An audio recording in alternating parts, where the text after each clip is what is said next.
Amazon, ce géant du commerce en ligne qui a bouleversé le paysage mondial. Mais aujourd'hui, il prend une décision radicale, quitter le Québec. Un départ inattendu qui soulève bien des questions. Pourquoi Amazon s'en va-t-il? Est-ce à cause de la fiscalité, des régulations ou d'un échec dans l'adaptation au marché québécois? Dans cette vidéo, on vous explique tout, des raisons cachées de ce départ aux conséquences sur l'économie locale et même sur le plan social. Restez bien avec nous, on vous dévoile tout ce que vous devez savoir.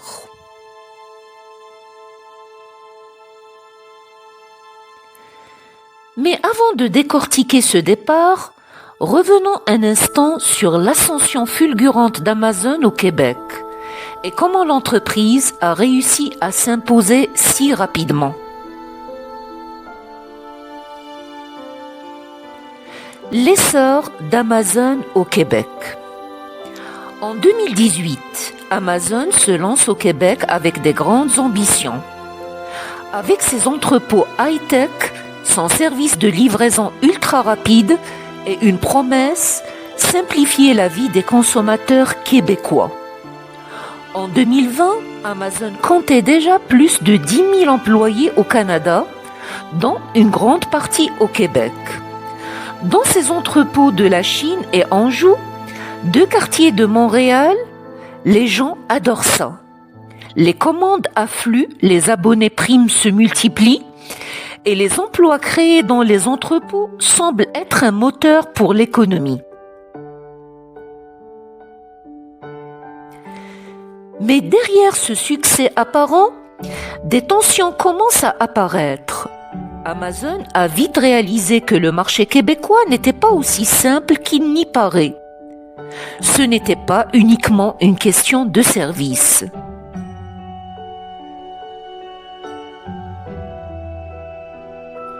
Pourquoi Amazon quitte le Québec?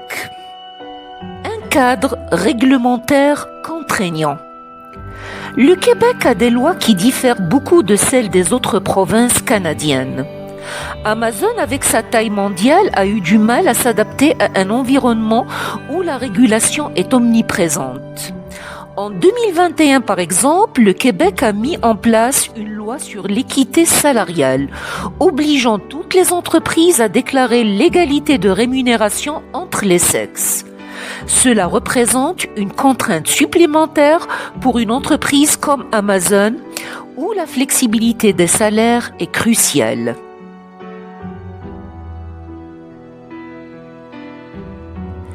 Mais ce n'est pas la seule difficulté que l'entreprise a rencontrée au Québec.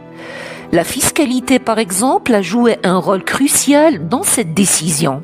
En effet, une fiscalité difficile à gérer. Le Québec, avec ses taxes élevées, a rapidement mis Amazon face à un dilemme. La taxe de vente, notamment, fait partie des plus hautes au pays. En 2021, le taux de la taxe de vente au Québec s'élevait à 14,975% contre 13% en Ontario. En comparaison avec des provinces comme l'Alberta ou l'Ontario, où les taxes sont bien plus faibles, Amazon se retrouvait dans une situation délicate où chaque pourcentage en plus impactait ses marges.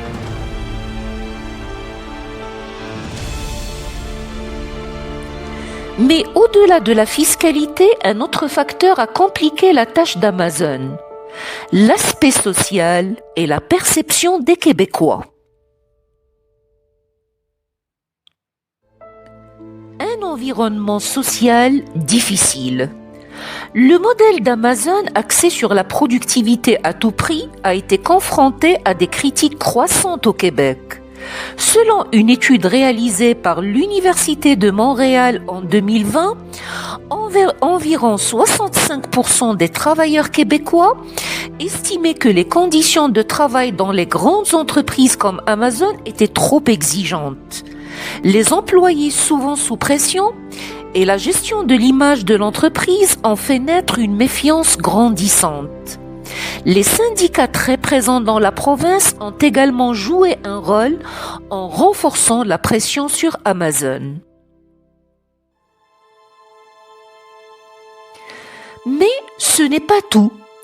Un autre aspect du modèle Amazon n'a pas vraiment trouvé écho auprès des Québécois. L'impact environnemental. Des pressions sociales et environnementales.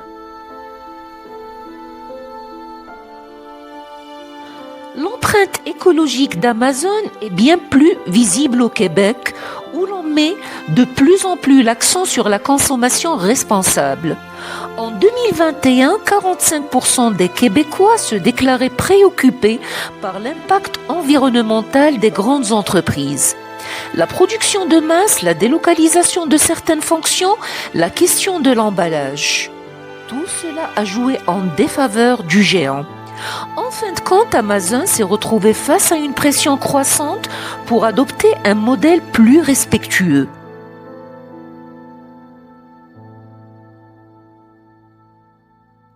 Alors, qu'est-ce que ce départ signifie réellement pour le Québec? Voyons maintenant quelles sont les conséquences économiques et sociales de cette décision.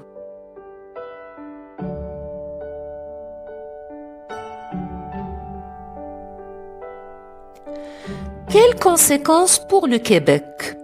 Premièrement, perte d'emplois et impact économique immédiat.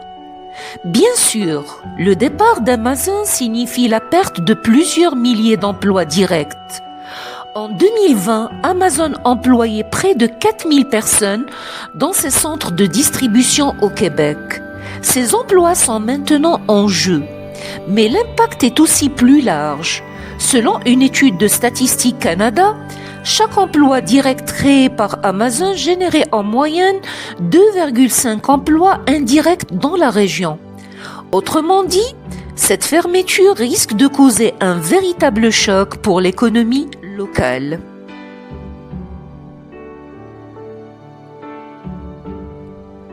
Peut-être pas, car à court terme, le départ d'Amazon pourrait aussi ouvrir des portes à d'autres entreprises.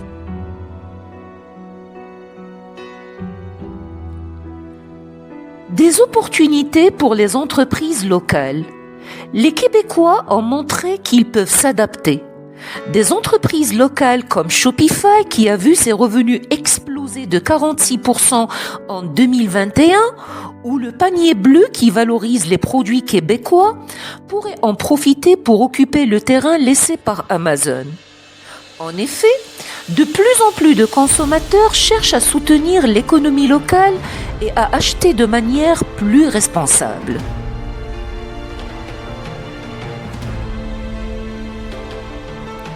Mais au-delà de l'économie locale, cette situation soulève aussi une question fondamentale. Jusqu'où le Québec peut-il résister à la domination des grandes entreprises internationales ?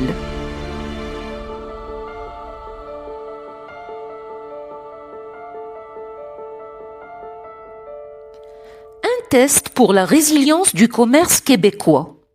Le départ d'Amazon n'est pas seulement un problème économique, c'est aussi un test pour la résilience du Québec face à la mondialisation. Selon une étude de l'Institut de la statistique du Québec, 65% des consommateurs québécois affirment qu'ils privilégient désormais les entreprises locales et les produits fabriqués au Québec. Si le marché local peut réagir, d'autres géants pourraient bien venir tenter leur chance. Et le Québec saura-t-il conserver son identité face à cette pression ?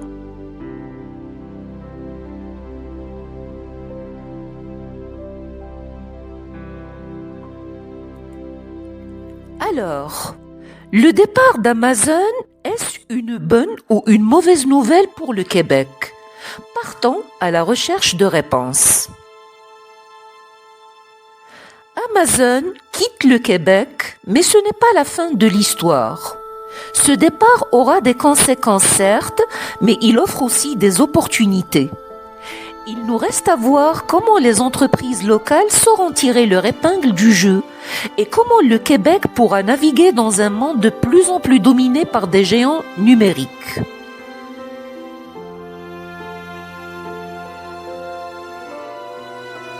Enfin, qu'en pensez-vous? Ce départ est-il une opportunité pour le Québec ou une menace pour son économie? Partagez vos pensées en commentaire et n'oubliez pas de vous abonner pour ne rien manquer des prochaines vidéos. À très vite.